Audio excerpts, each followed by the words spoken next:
Armies of the night, evil taking flight. Cobra, G.I. Joe. Okay, this is very interesting because I think growing up, you would be a little bit older and you're the Star Wars generation. But when I came of age to buy toys, it was all about G.I. Joe.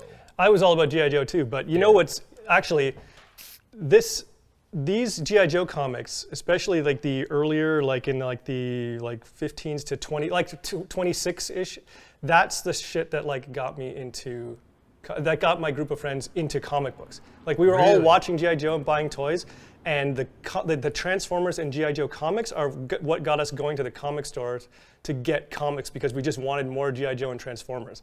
And so that was like our gateway drug into, like, you know, like the toys were, the show is a gateway drug for the toys, but the show was also a gateway drug to comic books for us. Right. And regular comic book buying. Right.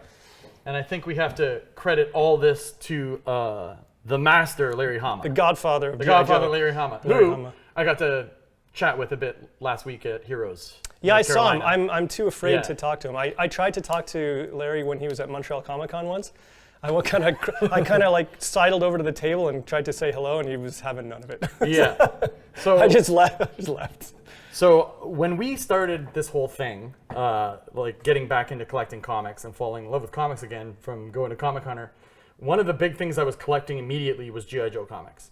And it's because Larry Hama's G.I. Joe comics, the stories are amazing. Like they freak out good.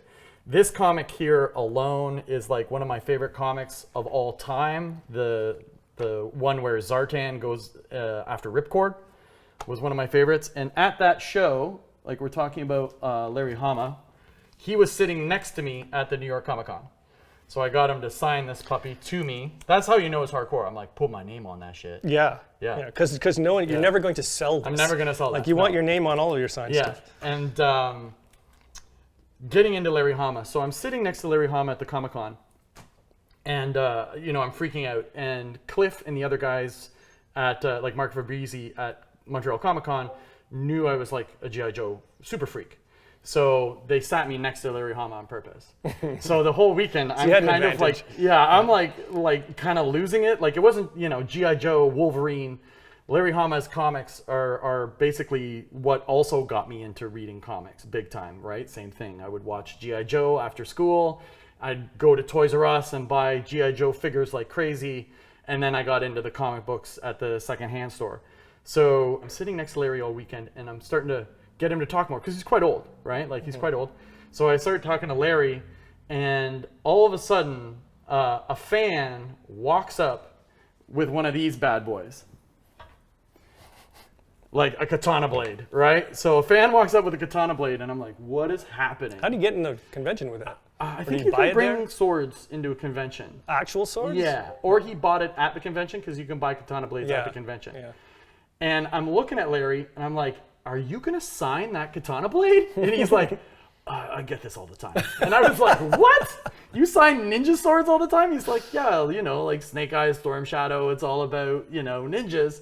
So, and then like G.I. Joe also got me ninja crazy for like Revenge of the Ninja, Shokazuki movies. Yeah. I want to talk about that in a second, but finish your story. So anyway, he opens up the blade, signs it with a marker, and then he looks at me and he goes, Andy, do you want to see something crazy? And I was like, yes, Larry. He gets out, like kind of like moving a little slowly from the desk, and he moves everyone out of the aisle.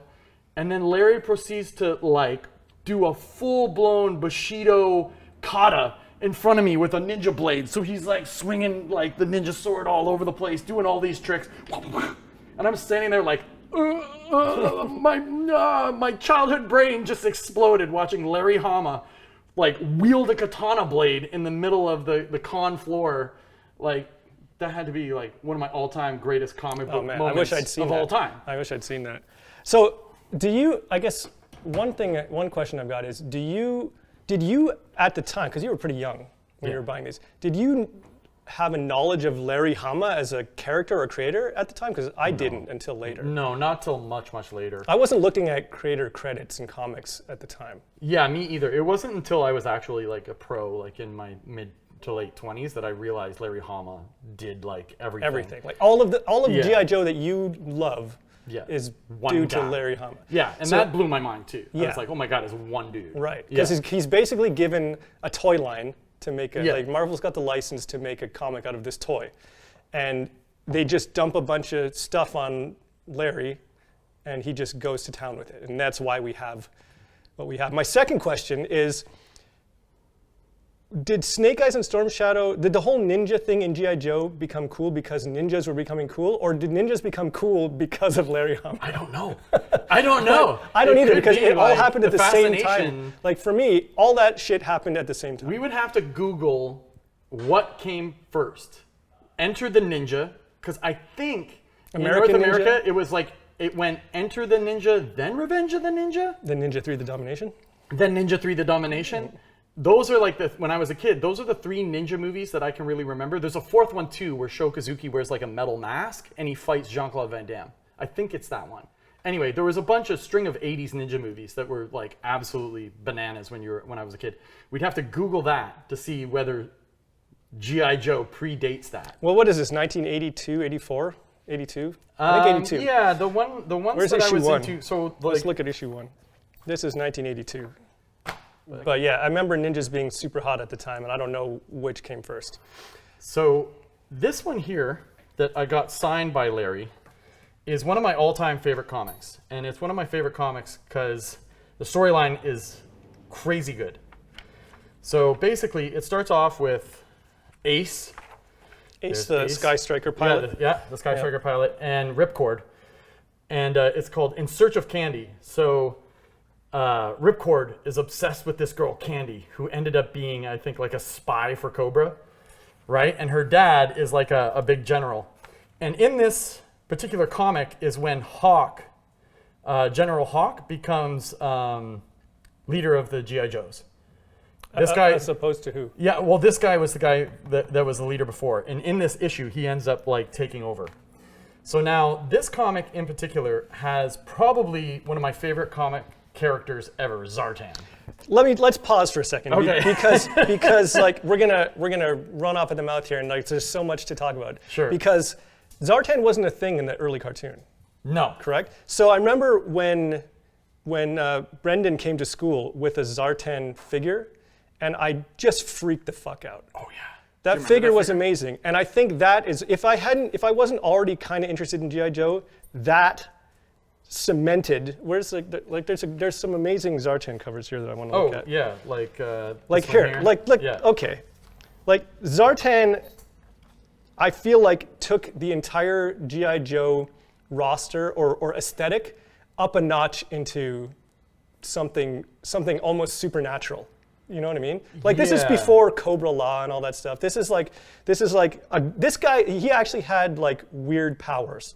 Yeah. He wasn't a military guy with special, gadgets and stuff. He actually was a weird dude with camouflage powers. Yeah, he could almost like the Predator, he could even go invisible. So there's a scene in this one where he like straight up goes invisible.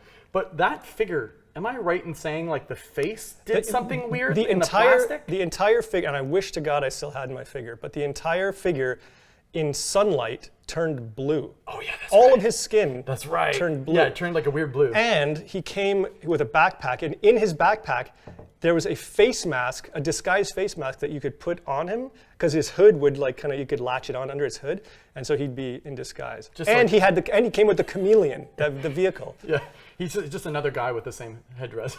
Yeah, he's got the same hood. Same hood, but you just can't see different his face face. paint. Yeah, But but regarding like the chameleon and stuff, so before this I read through or skimmed through like a whole bunch of early G.I. Joe stuff, including like the first appearance of Zartan, and I know that this is a licensed comic, and it was meant to showcase the toys, but I never get the impression that I'm being sold to in this. Like Larry Hama does such a good job building character and plot in these books that I never when he's showing me like the personnel carrier or the Sky Striker or the chameleon or whatever, I never feel like I'm being sold a toy. You know what I mean? Absolutely, absolutely. I mean, some of these comics I think were definitely into like selling you toys. You know what I mean? Yeah, on the back. Like, So there's ads, but Yeah. like I'm sure, and like this is something that'd be cool to talk to him about. I'm sure he was he was like mandated to feature certain characters and toys in every issue, right? Oh, yeah, I have for to sure. assume that like the license holder, Hasbro, would say like, yes, do the comic, but you gotta be like, here's a new toy we got coming out. Make sure you put that in the comic. Oh yeah, yeah. Like I was looking at one a little earlier, and it totally had like the ad for the aircraft carrier. Yeah. And I was. We're not gonna find anything in this. Yeah. We're not gonna find it. It's the other yearbook, the Michael Golden yearbook. It's here. Yeah, it's here. The other thing I noticed was reading the, like, so there's no, I mean maybe there is, but I didn't notice much Duke in the first few issues. Yeah, no, this one's Hawk. This one's all like General Hawk. So this one that features Zartan. Zartan's hanging out with this like Cobra higher up named Appel, whose daughter is that Candy girl that Ripcord's obsessed with. So in the issue, at one point, like Ripcord freaks out, and there's like a special mission about to happen with Snake Eyes. So Ripcord freaks out and just jettisons himself out of the cockpit to go look for Candy on Cobra Island. What does Ace have to say about that? Ace is not happy with it, but Ace is wearing some sort of space helmet, Yeah, so he's yeah, not going to die. That was yeah, and he weirded checks out. with him too. One of the cool things about this that really reminded me of X-Men is that I think is important in comics that we've gotten away from is when you have new characters and scenes, always when you have a giant cast of characters in your story, you got to say the names. Mm-hmm. You have to have the person say the other person's name. Like if this is a new scene and we're in it and I'm going through that comic, me saying, "Hey, Karl," and you saying, "Hey, Andy," is like so important for the person reading, because if they haven't read the thing before, one of the biggest story things that Larry Hama does, that Claremont do, is every new scene, they make sure they say the characters' names. Like even Wolverine, you know? I think that's classic early Marvel comics too, but he does a good job of it. Also, he bounces around plot-wise a lot. Like the few issues, and I don't mean that as a criticism, I think it's really cool. Like he bounces, because there's so many characters, but he keeps the plots in each issue pretty narrowed or focused on like a few characters and their mission. And so it'll bounce between the Joes prepping for a mission, and then it'll bounce to Cobra. And the cool thing about all these is that it's not like, it's sort of a weird triangle. Like it's not G.I. Joe versus Cobra. It's G.I. Joe versus Cobra, and within Cobra, it's Cobra versus Cobra. Because like, they're always trying to fuck each other. Oh, Cobra Commander's like a like Destro is always trying to like get rid of Cobra Commander so he can take over Cobra. Also, I didn't know that Destro and the Baroness had a secret history. And that's actually one of my favorite things in the movie. Which movie? Is Destro and everyone getting rid of Cobra Commander. Oh, yes. Right? And he ends up turning into a snake. Yes. And that's where all the Cobra Commander, I don't need to see clear to fracture your rear. There is no doubt I'll turn your eyeballs inside out. Like all those Roadblock rhymes. I don't remember them being in the comics, but like Roadblock on the show was just rhyming all the time, and I thought it was awesome. Also, one cool thing is like Gung Ho in the comics has like a total Gambit Creole like Cajun accent. Completely. Yeah, completely. He doesn't just sound like a thug like he does in the show. Oh, like, he sounds like Gambit. I love Gung Ho. He's so cool. So Ripcord here lands on the beach, and there are 4 storylines going on in this series of comics, by the way. There is the storyline with Hawk becoming the new like Brigadier General. There is Storm Shadow and Snake Eyes going off on their own mission. They just like, Snake Eyes is supposed to be in G.I. Joe.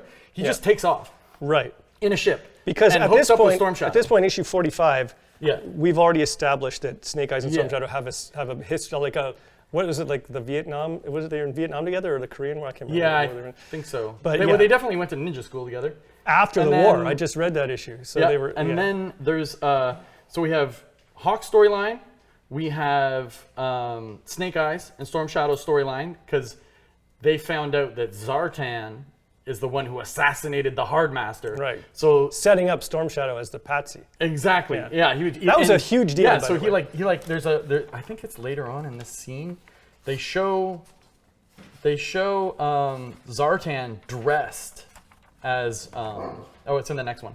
Is this where it's revealed? No. It's the next comic. Okay. It's this one here. Anyway, Zartan ends up taking out Ripcord on the beach and becoming Ripcord, and Ripcord ends up getting pulled into Cobra Island base and meeting up with the dad. So it's The dad of the dad lover. of Candy? Yeah, the Candy dad. Okay, yeah, I don't remember So much of that. it's pretty wild. Yeah. But this here, Oh yeah, that's classic. I want to talk just about the other unsung hero of G.I. Joe. Obviously, Larry Hama is the man, but the greatest unsung hero of G.I. Joe for me is Mike Zeck. Oh yeah, Mike Zeck. This series, I think it's just called G.I. Joe: A Real American Hero because there have been a bunch of lesser series since then. But this series had some of the greatest covers of all time. Oh yeah. Like these Mike Zeck covers, like look at this. Look at this. These are like... This guy right here is one of my favorite Mike Zeck covers ever. This Storm Shadow I probably redrew and copied like a dozen times. Just because I... Foreshadowing in the arm, like, eh? so much of it is so good. And look at like, the leg. this Look leg at pose. the leg, Snake Eye's leg there. All this stuff, Mike Yeah. Zeck. Yeah. This is Mike Zeck. You know what's Like, weird? these I can't find credits for the cover artist in any of the beginnings. No, they're bad at... Look at this thing. They're bad at crediting cover this artists. thing. Yeah. This is amazing. Freaking wild. Like, I don't know what it was, because I knew Mike Zeck from doing... I don't know, like if at the time he was doing Punisher covers and stuff. Yeah, that's right. There's a big Punisher poster I remember seeing all the time that was by him. I think it was airbrushed. You'd know it if you saw it. But yeah, nothing... Come on, look at this. Oh, I love the question mark too. Like he's gonna chop this guy's head in half. This one's credited. Yeah, So there you go. nothing inside these comics ever lived up to a Mike Zeck cover. Yeah. Ever. Yeah, probably. You know, like they were totally like readable, serviceable. Oh yeah, they're totally fun, readable. like well paced. But like I feel like he completely established the look and tone for 80s G.I. Joe. Absolutely. Yeah. And then you got Michael Golden as well. And then yes, So then we get into Michael Golden. Michael Golden. We should talk about Michael Yeah, Golden too, because there's so little Michael Golden. My buddy David Ray, who runs the CincyCon, brought me this guy here. It's a Larry Hama and Michael Golden signed yearbook. This is my only slab comic that I own. I own none. I have none. Yeah. But you have this open too. Yeah, I have it open too. And this comic is particularly wild. These yearbooks are really great. They're like basically like big annuals. Who's this signature? Oh, that's Michael Golden. Oh, That's okay. his signature okay. right there, and Gotcha. there's Larry Hama. That stuff was amazing. Now, Yannick and I got to hang out with Michael Golden 2 years ago in Dallas for the Fan Expo. And like, I've been a Michael Golden fan forever. The Nom, like G.I. Joe, all of that stuff I used to freak out for. And I actually got to talk to him. I was there maybe 2 hours having a few beers with him. And that guy is wild. Like, he's wild. He's got the craziest stories you've ever heard of. Like, he told me a story where his whole skull is like cracked in half permanently. He told me a story that he used to be like a motorcycle stuntman guy, and he told me a story about like putting a motorcycle on a helicopter, and then when it took off, like it rolled back, and he fell out of the helicopter and landed on the ground, and the motorcycle landed on top of him. And I was like, wait, you were gonna jump a motorcycle off a helicopter? And he was like, oh yeah, totally. Presumably. And I remember thinking, because he did Nam, and Larry Hama fought in Vietnam, I was like, so, you know, Michael Golden, were you in Vietnam? And he was like, no, I was never in the army. I was like, I think a conversation started off with me saying, have you ever been shot before? Right? And he was, and then it led to, were you in the army? He was like, I've never been in the army. But he was like, I've been shot a few times. And I was like, wait, you were in the army, but you've been shot a few times on top of trying to jump a motorcycle out of a helicopter that then maybe at the same fell time and landed on you? He might have had it land on him and then got shot. Absolutely. And what's funny is he's at tons of Comic-Cons right now. Yeah. And like, I think a lot of people forget like his contribution to stuff. You can go right up to him, and like the stories you're gonna get are like something from Dukes of Hazzard, like the craziest stuff I've ever heard. So go and talk to Michael. Go talk to Michael Golden, and he's a brilliant artist. He's accessible and happy to super talk. accessible and brilliant. He's really kind of like an artist, right? Like because along with Art Adams, Michael Golden was one of the guys that all those image dudes started aping or were influenced by, right?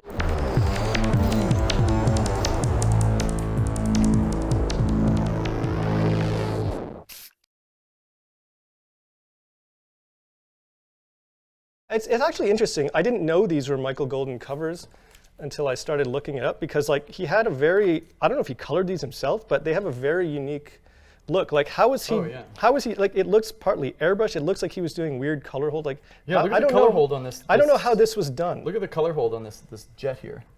Isn't that crazy? Yeah, all of these. It looks like this was perhaps painted or something, and then like, but like this entire background looks like it had some kind of film over top of it. Oh man, so crazy. Where was the other one that was all like painted? This guy here. Yeah. Look at this one. Interesting. Like So that's on issue 23. This is Michael Golden. It's yeah, so look at weird this. to go This- from Zeck to Michael Golden on this issue. This because looks- all of a sudden it's like a totally different style. I was wondering if this was like a Brian Bolland cover or something, just Yeah. because this rendering. You know what else it reminds But me it's of? not, It like, reminds you me can- of this- Travis Charest. A bit, yeah. You Yeah. can tell by this face it's Michael Golden. Also, Yeah, I looked it totally. up, and there's his signature very, very faintly here. Oh yeah, like barely There's there. a G there. That's crazy. But yeah, it was nice to kind of go back and rediscover that, because I didn't know, exactly what his contributions were to. Oh Because yeah. I knew he had done some cool G.I. Joe Yeah, stuff. these comics are absolutely nuts. Like there's 4 storylines going on. You have Tomax and Zaymot, the twins, where they're my if you favorites. punch this one would feel it, and if you punch this one, this one would feel it. The toys came in a mirrored pack. Do you Oh, remember? yeah, Yeah, I had that. They came together in a mirrored case. Yeah, like read this. Like just read this really quickly. Gently sloping sides, graceful grades. I get to climb one that just pushed up great chunks of Gulf bottom and left them standing on edge around the cone. Like, did Larry Is Hama that just- study mountain climbing? When I'm reading these, I wonder how much Larry Hama experienced and what he studied, because there's an intense military knowledge. Yeah, yeah. There's some amazing. Do you remember? Like I read that one. It was like the origin of Snake Eyes and Storm Shadow. It might have been. It's got to be like Yeah, it's right here. here. We've got like 8 copies of it. Yeah. I think it might be this one where. Also, can we talk about This is Michael Golden. This is one of the best covers I've ever seen That's a on Michael- any comic book of all time. That's a Michael Golden cover. Look how dope this is. Look at the colors Yeah. in the graffiti. I was looking at this and I was man. like, Look so at the pinks just and to yellows. look at this briefly, like yes, this is like an iconic cover. So cool. Partly because of the colors, but I was trying to figure out like who did this, and it's hard to find credit for it. I'm pretty sure it's Michael Golden. And if you look at this Snake Eye shape and the way like the way he uses blacks, like that's so dope. that's so like late 80s, 90s image.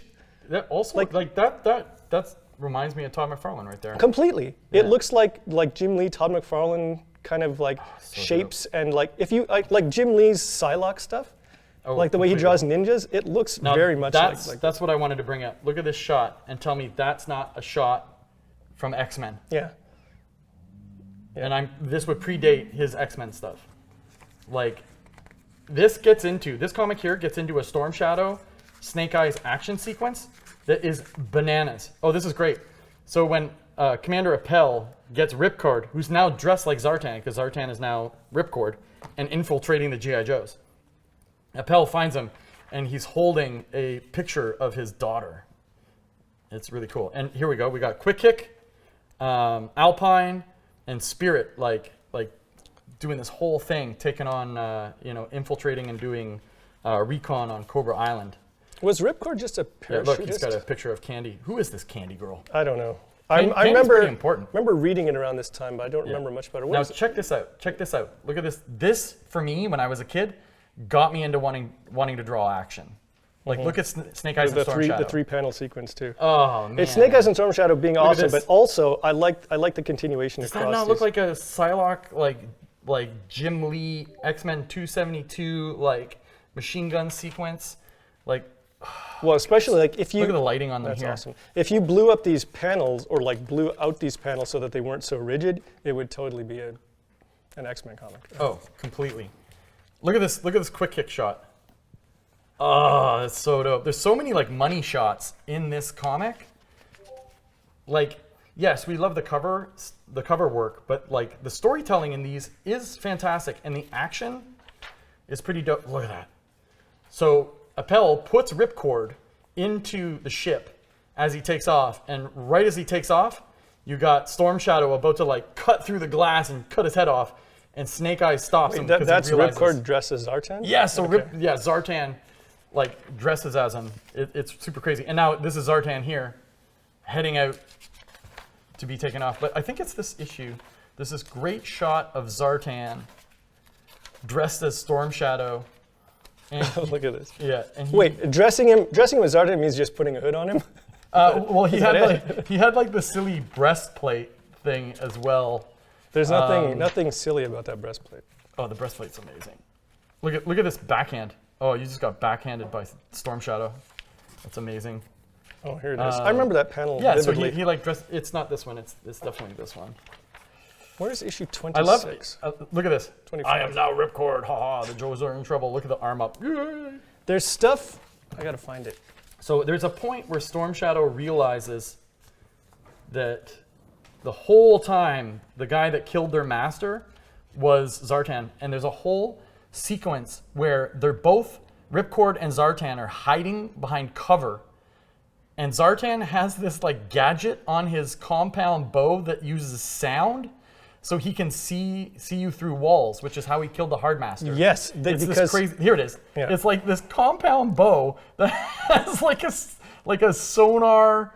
yeah, because I just read the issue. so awesome. I think it's issue 26, which comes right before this one. It illustrates that entire scene where the Hardmaster is murdered because he's pretending to be Snake Eyes, and he says only Storm Shadow had the ability to shoot things through solid objects based on sound. Mm-hmm. And no one else had that power, so that's why they thought. Yeah. They thought But Storm Shadow, Zartan but found a really, way. I like Zartan when he's Storm Shadow, wears a giant like Doctor Strange cape. Still with a hood. Still with his hood. Yeah. But like he's got a cape. he can't not have a I was hood. like, this is like one of the coolest ninjas with capes. That's amazing. So there is some, yeah, you're right. Like there's some super solid storytelling in these, Oh, which brings me to So good. this gem. Oh, We can't not talk about this. Yeah. That Okay. one's amazing. Now, I think this issue is like worth a bunch of money, and I don't know. Snake Eyes your favorite? Yeah. Yeah, me too. Of Like, course. how is Snake Eyes not everyone's favorite? Yeah. He's the Wolverine of G.I. Joe. Yes, and you'll notice that like if you read early GI Joe comics, they're all just about what's the origin of Snake Eyes? What's Like, the who is origin he? of Snake We're Eyes? gonna unmask him next issue. Yeah, speaking of, let's unmask. yeah, there's a lot of unmasking. No, there's going no unmasking in this.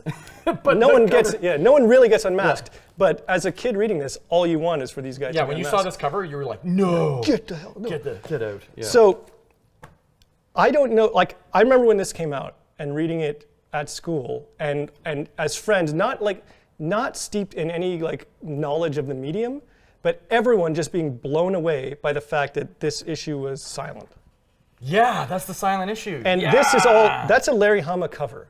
I'm pretty sure inked by Klaus Janson, no shit. I believe. It looks like Klaus Janson inks. Man. And this entire Klaus Janson's this awesome. entire comic, this is a great shot. This entire it's so comic good. was drawn by Larry Hama and inked by Steve Lealoha, who I also love, and we'll talk about him in another.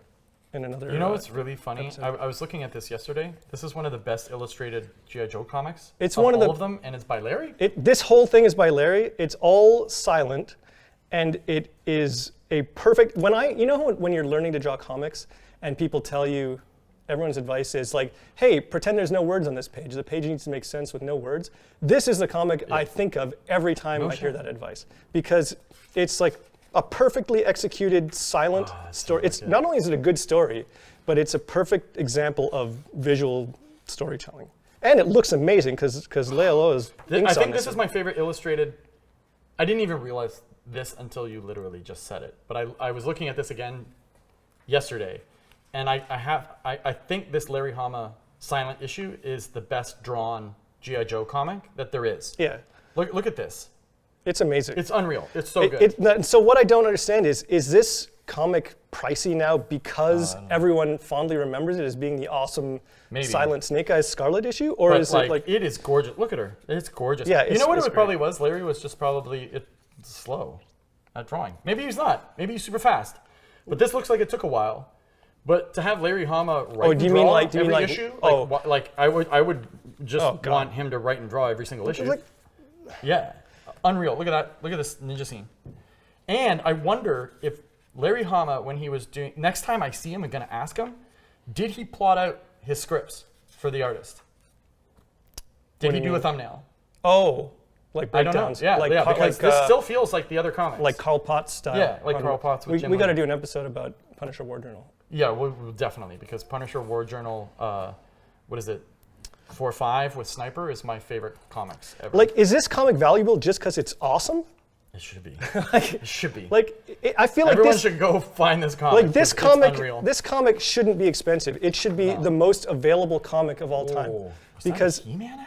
oh, that's for the video game Oh, He-Man video game. and the Inhumans. But like, everyone should own this comic. Yes. Like, it Yeah. should be the most readily available thing in comic shops because it's like a goddamn masterclass. Yeah, that's in how to tell a visual story. and like the drawing in it is phenomenal. Yeah, it's amazing. I'm gonna get into one other thing here that I loved in the 80s, which were these guys. Order of Battle. Order of Battle, What which was was- Order of Battle? Because there were like Yeah, there so was these were special the missions. encyclopedias. There was like European missions. There Yeah, was so there were all these there was offshoots. yearbooks. So there's a not slab version. Oh my gosh, look at that. That's a Michael Golden. Roblox. I love Roblox so much. Roblox, one of my favorite G.I. Joes. Easily. Yes. He's definitely one of my favorite G.I. Joes. The inside of this reads really funny. It's kind of like truncated parts, and it reads like the beginning of a TV show that's like giving you highlights from the story. I'm pretty sure it was this issue that I saw an ad for an cover aircraft gallery. carrier. Look It's at a cover- that. cover gallery. That's Yeah. straight out of looks issue like the novel. 26 or something like that. Yeah. I read this whole. It also backstory. looks like a shot from the non. Yeah, so there's a cover gallery, which is really, really cool.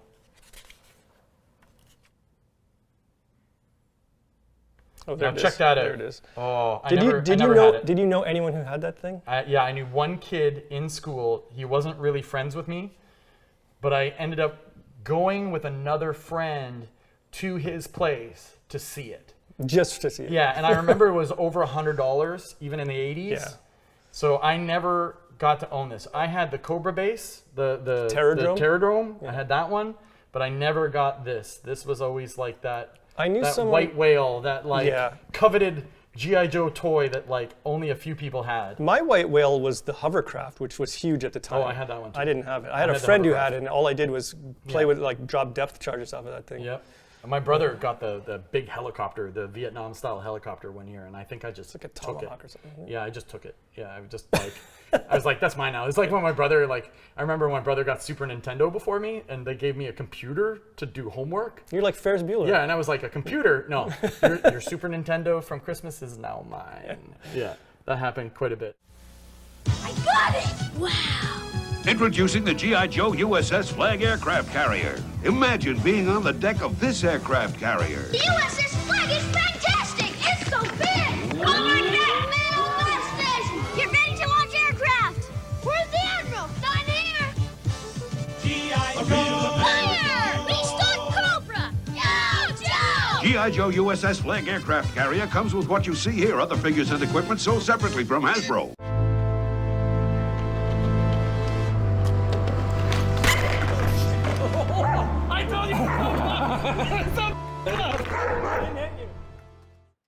We were getting into these Order of Battles. Now, DC and Marvel both had these, and they were basically these encyclopedias of like, the other one was called Marvel Universe, and DC had one too. But it basically goes through all the characters in G.I. Joe, and it makes me jealous for stuff we're doing at Lethal. Like one day, I want like to make one of these just for truck-off wrestlers and characters. Yeah, you should. Like these are all the characters in truck. You've got a lot of characters already. I know, but like not enough to fill like an entire. You could do a sort half an of, like, issue. Yeah, I could do half an issue now, but I think in like 2 years, I'm gonna do one where I can just do all of them.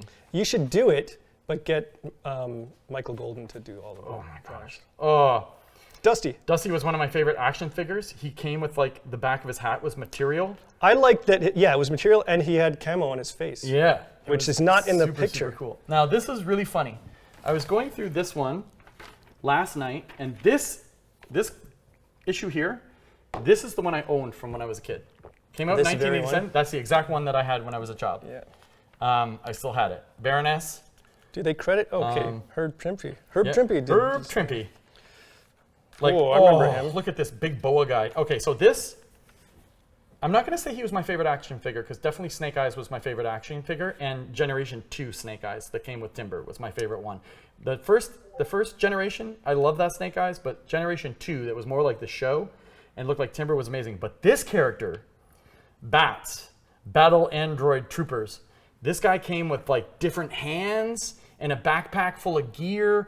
And I remember the day I got this, my grandmother, Hazel, who passed away when I was a teenager, it was like we were having a big day together. It was like me and Grandma's big day. It was just the two of us. Day started off. She made me like a breakfast. I played with my toys, and we ate pigtails. Back in the day, Schneider's used to have this like bucket of pigtails. What? And you'd cook them. Actual pigtails? Yeah, and you'd cook it, and it would be like in fat, and it was the most. They don't make it anymore, probably because it's like a walking heart attack. But they were the most delicious thing ever, and it came in this bucket of gelatinous goop. Oh my, this sounds... And then you just put them out on a pan and bake them. Disgusting. And it was like I'd make my grandma make them for me all the time, right? And it would be like the pigtail with little bones inside. Put that in Mother Trucker. Yeah, for sure.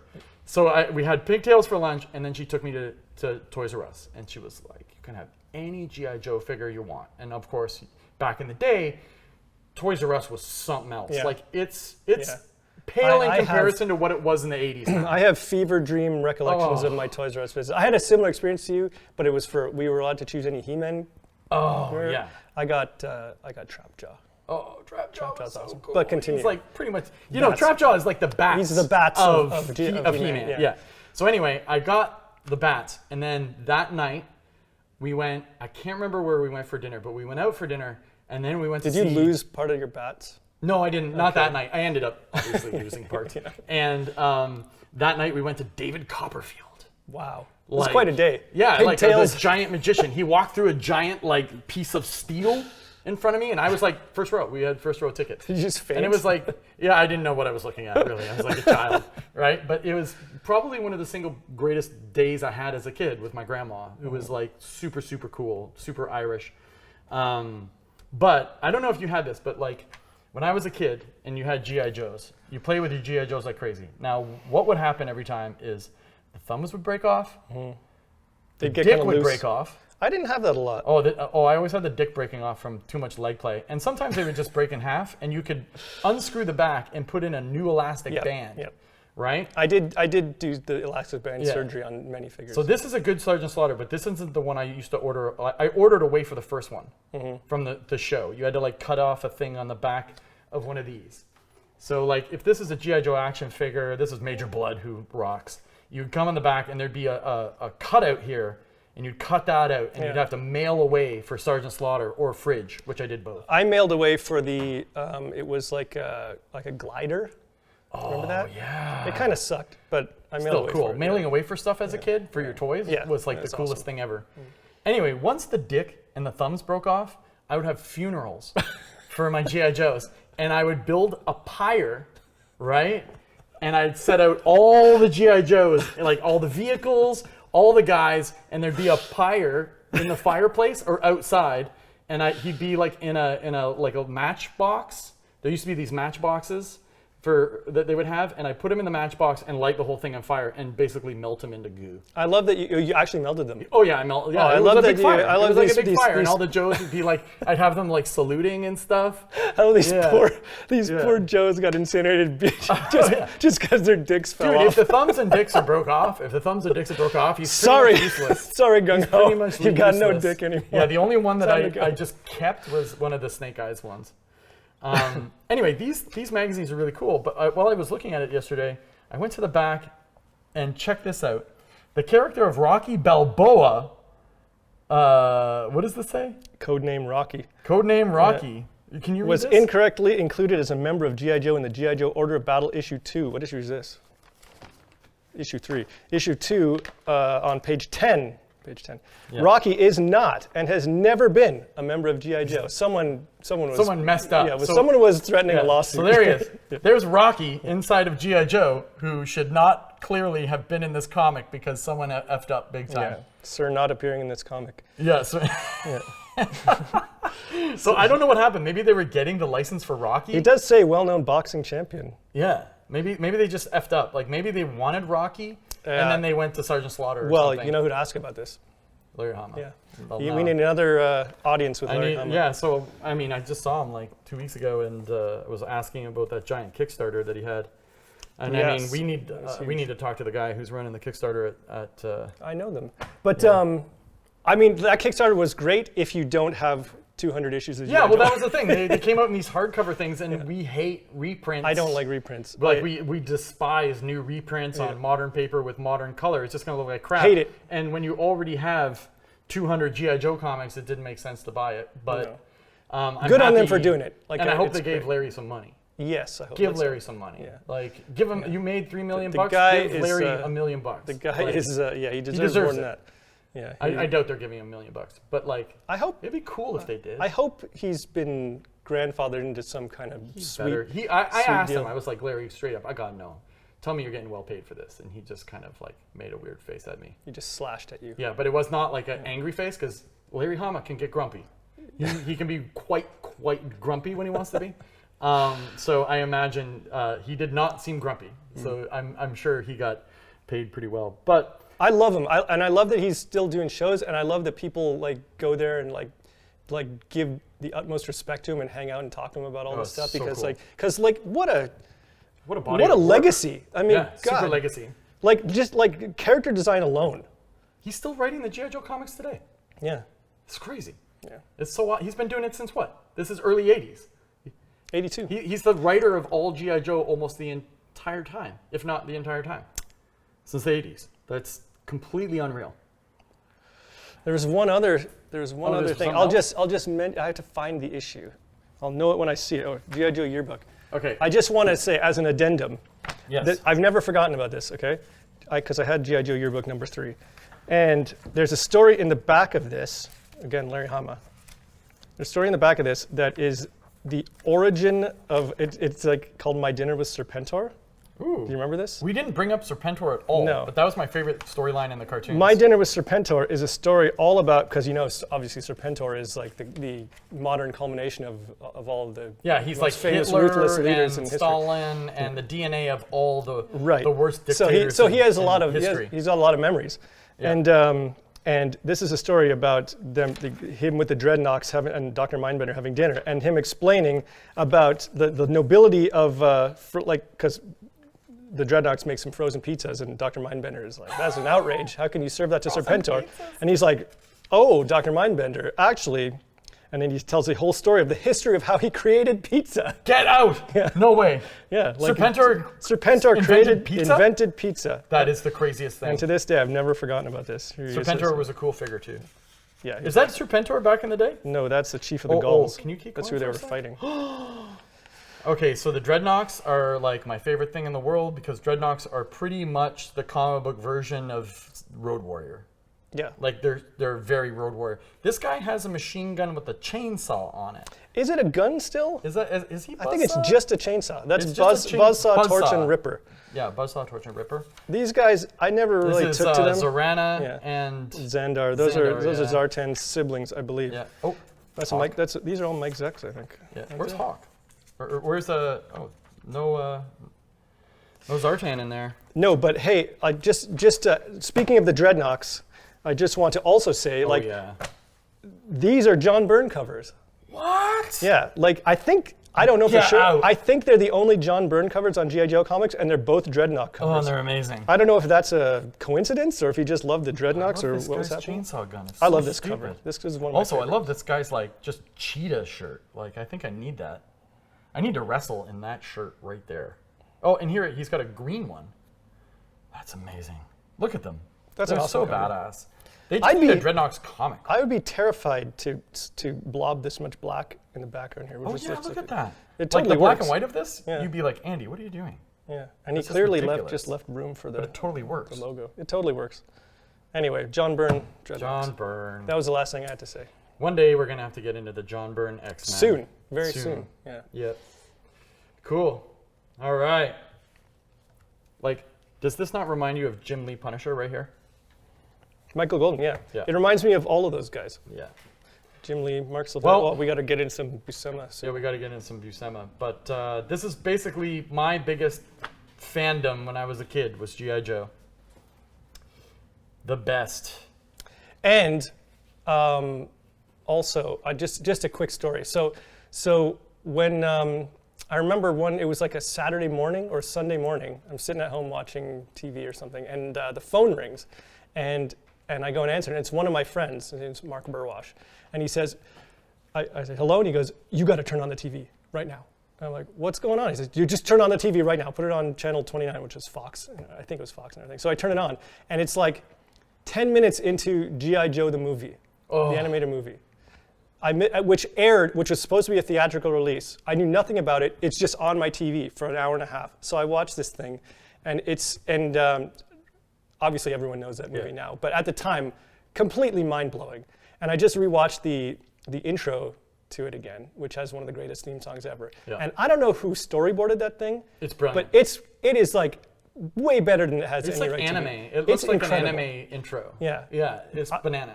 I'd love to like the maybe, balloons coming down off the Statue of Liberty and like characters Duke falling. kind of and- launching himself off, like planning a bomb and launching Yeah. himself off the side of that aircraft carrier or whatever. Holy shit, it's incredible. And I wish there was more information about it. Maybe there is, because I want to know who animated that thing and who boarded it. It was so good. The scene where Roadblock has Cobra Commander, who is turning actually into a snake. Was once a man. Was once a man, the spores! Not And the it has spores! Burgess Meredith as Globulus, Globulus, yeah. which is the weirdest name.